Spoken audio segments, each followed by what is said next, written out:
So today is International Women's Day, not in Australia but in other parts of the world, and we're seeing a lot of really interesting political actions emerge from Paris to Mexico City.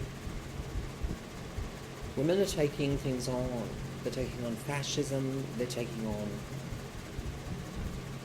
body politics, lack of access to sexual and reproductive rights, women's health, especially breast cancer research, demanding governments spend more, demanding governments do something about the pandemic of violence against women as well. And of course, to be sure, that goes double for Australia. It seems as if people are not motivated on 8th of March to undertake these sorts of actions. People in Australia like to follow civil lines. They don't like to make trouble. That doesn't mean that things aren't dire here. So people might often think that we just have a democratic system that functions more or less efficiently, but that's not the case. It's just that people are quite passive in Australia compared to other parts of the world. There are exceptions, of course, but then there's also the problem of access to the media and framing. It's always a perennial question. We have several collectives, such as What Were You Wearing, who are active in ending violence against women, male violence against women. We also have the Red Heart Foundation, I think it's called. They're organising a rally next Saturday, so I'll be attending.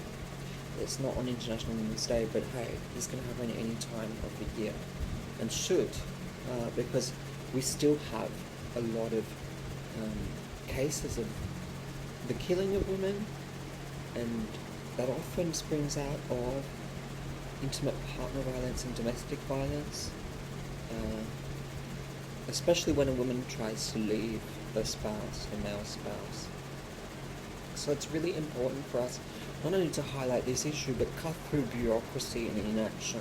You can have any number of reports, even a Royal Commission into violence against women in Australia, but it's just going to be feeding into the feedback loop, of what people in the grassroots already know.